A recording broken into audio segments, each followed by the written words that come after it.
Napakaganda ng tanawin sa labas. Ipi, hala, tingnan mo. Tingnan mo sa taas. Ting, ano ba? Naglalaro pa ako. Ipi, tingnan mo sa may bintana. Gising na si Lolo. Ha? Ayos. Sige, tatapusin ko muna to. Sige, bilisan mo. Tara, puntahan na natin si Lolo. Ipi naman, magdahan-dahan ka sa hagdanan. Baka mahulog ako. Kasi Ting, excited na ako sa kwento ni Lolo. Hala, sige, mauna ka. Hello. Hello po, Lo.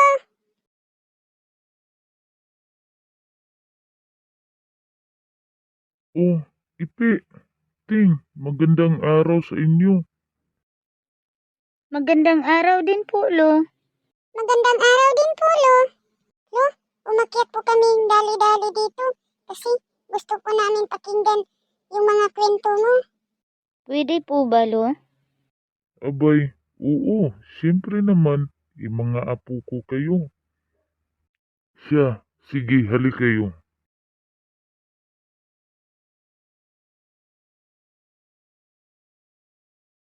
Aray, sobrang sakit ang likod ko. Ha, iba na talaga pag matanda. Lapit kayo mga apo ko. Huy, Tin, tawagin mo muna si Mimi. Ha? Ano? Tawagin mo si Mimi, sabihin mo magkukwento na si Lolo. Okay, sige, tatawagin ko muna saglit.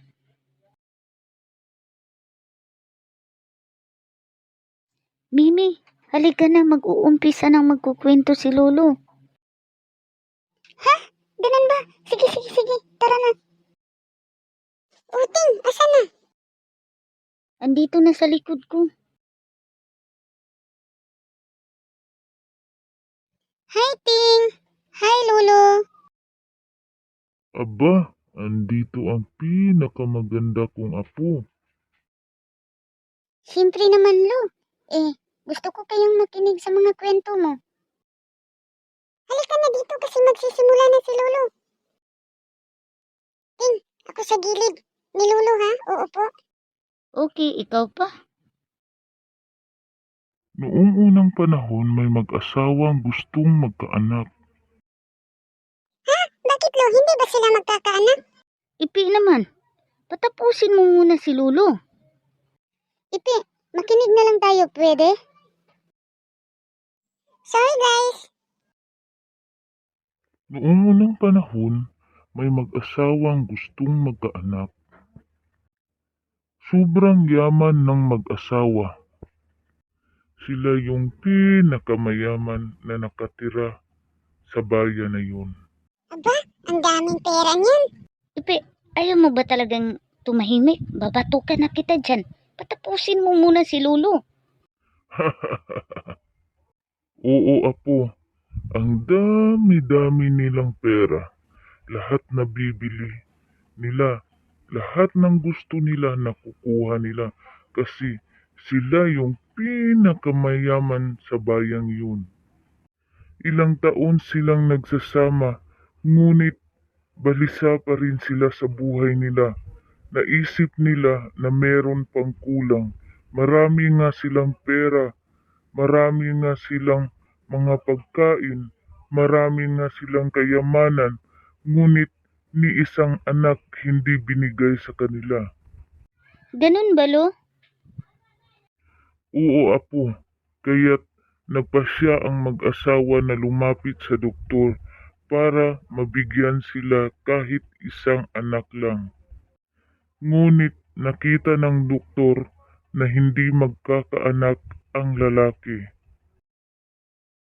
Kaya't labis ang lungkot ng lalaki nang umuwi sila sa bahay.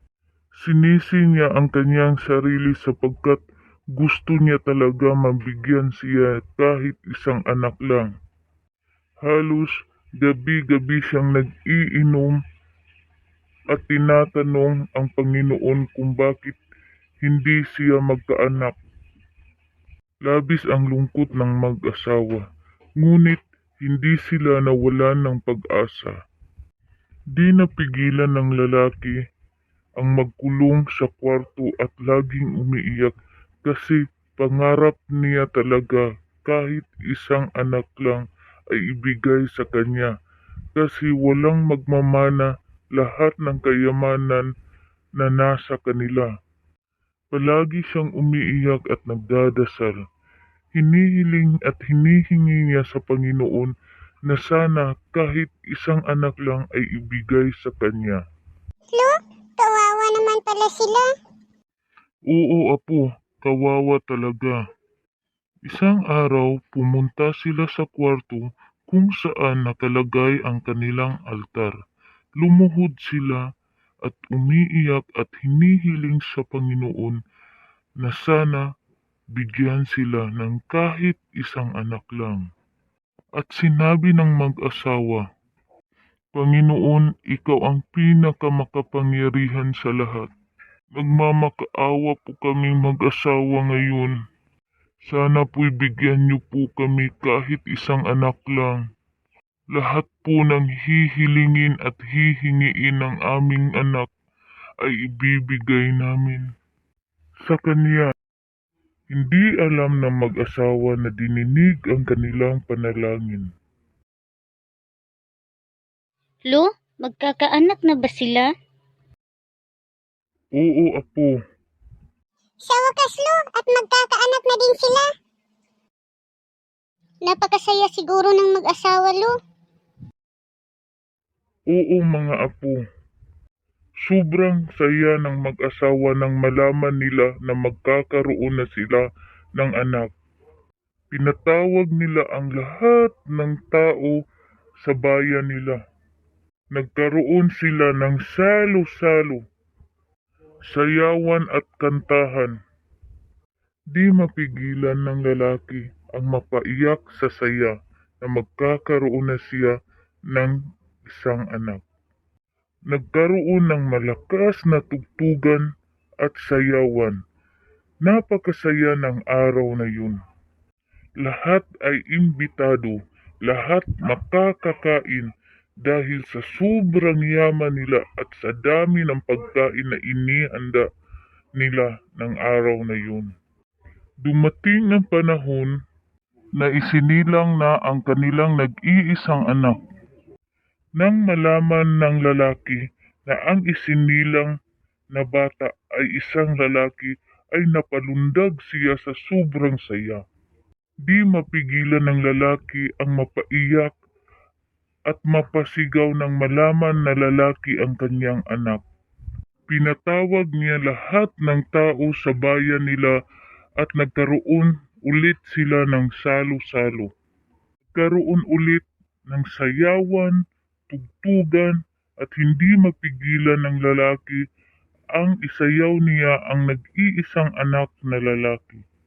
Lahat ng gusto ng bata ay binibigay nila. Ang swerte naman ng bata, Lo. Oo nga, Lo, kasi sobrang yaman ng mga magulang niya. Tas binibigyan pa siya sa lahat ng gusto niya. Ang swerte niya naman, Lo. Oo mga apo, sobrang swerte ng batang ito.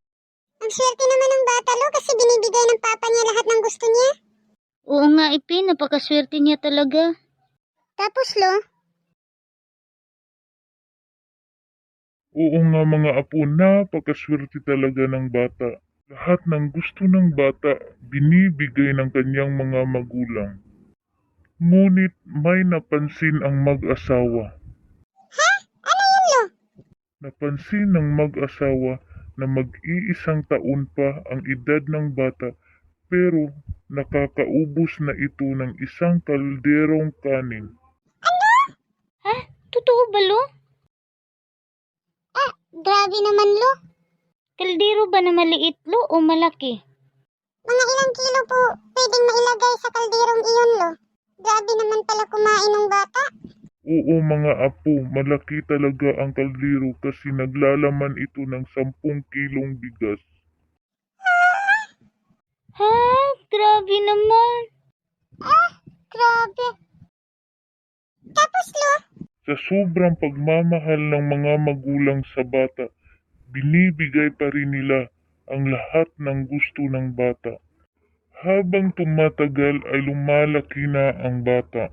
Napansin ng mag-asawa na habang lumalaki ang bata ay papalaki rin ang gastos nila sa pagkain, lalong-lalo na sa bigas. Pero hindi ito inintindi ng mag-asawa kasi pinangarap nila na gusto nilang magkaanak at binigay ito sa kanila. Nang magdadalawang taon na ang bata ay nakakaubos na ito ng isang sakong bigas sa isang araw.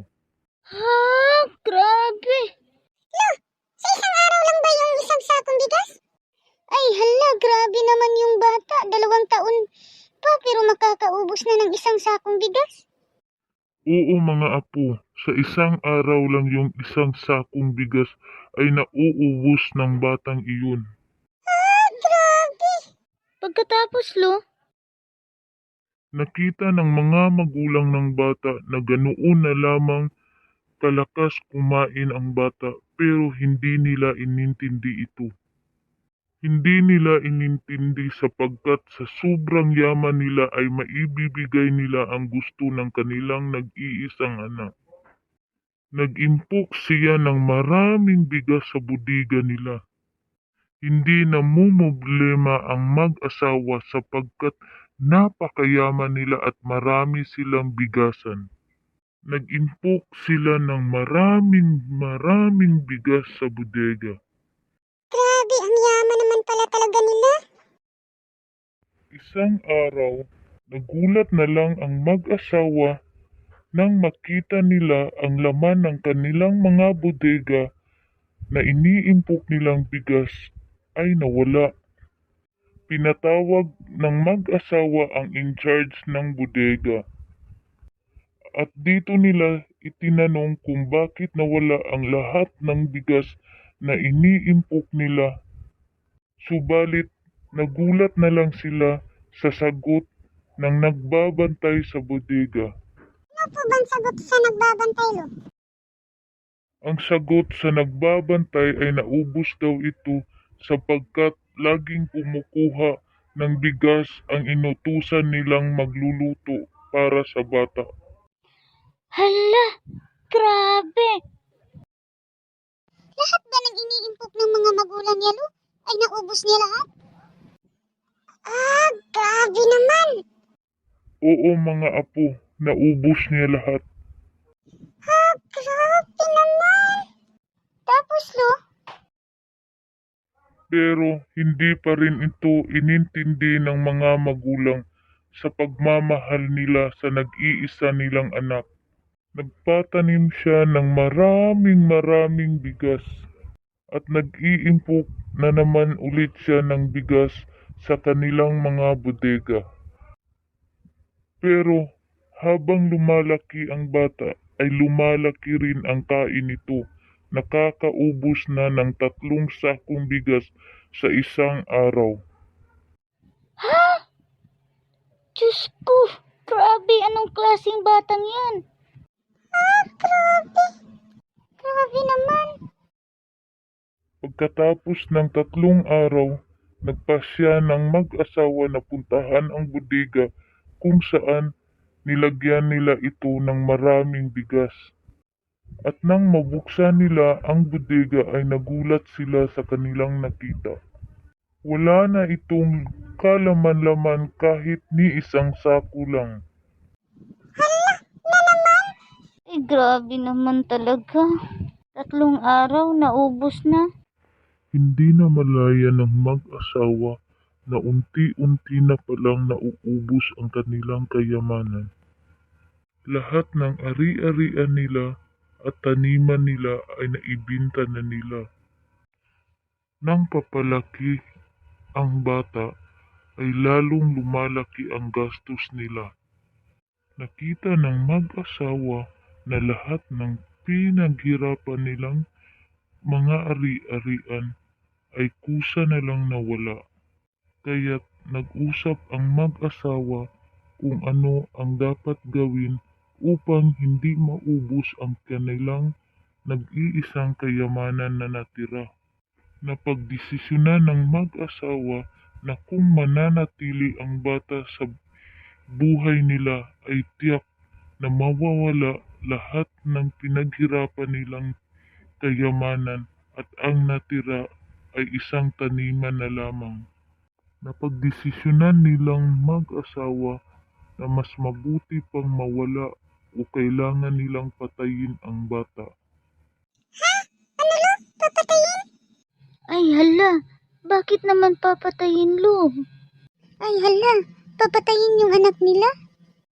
Oo mga apo, napagdesisyonan ng mag-asawa na kailangan nilang patayin ang nag-iisa nilang anak para mawala na ito sa buhay nila. Kawawa naman. Nakakaiyak naman, Lo. Hiningi nila yung anak nila, tapos binigay. Bakit ngayon papatayin nila? Ay, nakakalungkot naman. Pagkatapos, Lo, anong nangyari? Nang mag-12 taong gulang na ang bata, dito na napagdesisyonan ng mag-asawa na kailangan na nilang paalisin sa buhay nila ang kanilang nag-iisang anak. Para hindi mahalata ng kanilang nag-iisang anak ang plano ng mag-asawa ay tinawag nila ito. Tinawag ng mag-asawa at kinausap ang bata. Sinabihan ng ama ang bata na kailangan nilang pumunta sa bundok upang kumuha ng malaking kahoy. Walang kamalay-malay ang bata na dadalhin siya ng kanyang ama sa bundok upang doon siya patayin. Sobrang saya ng bata. Ang akala niya ay isasama siya sa bundok ng kanyang ama, subalit ang plano ng ama ay papatayin lang siya. Agad-agad naglakbay ang ama at ang anak papunta sa bundok. Walang kamalay-malay ang bata sa plano ng kanyang ama at nang makarating sila sa pinakatuktok na bundok, inisip ng ama kung paano niya gagawin ang pagpatay ng kanyang sariling anak. Lo, kawawa naman po yung bata. Lo, bakit niya papatayin yung sarili niyang anak? Nakakalungkot naman. Kawawa naman ang bata. At nang maisip na ng ama kung paano niya papatayin ang sarili niyang anak, ay pumunta siya sa pinakamalaking kahoy at tinawag niya ang kanyang anak. At sinabi niya sa kanyang anak na kailangan nilang putulin ang pinakamalaking kahoy upang dalhin nila sa kanilang bahay. Sumang-ayon ang bata sa desisyon ng kanyang ama at dali-dali itong kumuha ng itak upang putulin ang pinakamalaking punong kahoy. Hindi alam ng bata na yun na pala ang plano ng kanyang ama. Sa sobrang laki ng punong kahoy na pinuputol nila ay umabot ito ng 6 na buwan upang maputol ang punong kahoy. Ha? Ang laki naman pala ng puno na yun, Lo. Oo apo, sobrang napakalaki ng kahoy na punong kahoy na pinutol nila. At pagkatapos, Lo, At nang malapit nang maputol ang punong kahoy, ay doon na naisipan ng ama na tawagin ang kanyang anak. Tinawag niya ang bata at dali-daling lumapit sa kanya ito. Sinabihan ng ama na kailangan niyang saluin ang punong kahoy pag naputol ito. Hindi naisipan ng bata na yun na pala ang plano ng kanyang ama. Dahil sa gusto ng bata na tulungan ang kanyang ama, ay ginawa niya ang sinabi ng kanyang ama. Dali-dali itong pumunta sa likod ng kahoy at unti-unting bumabagsak ang punong kahoy papunta sa bata. At nang bumagsak na ito ng tuluyan, nakita ng ama na ang bata ay nasa ilalim na ng punong kahoy.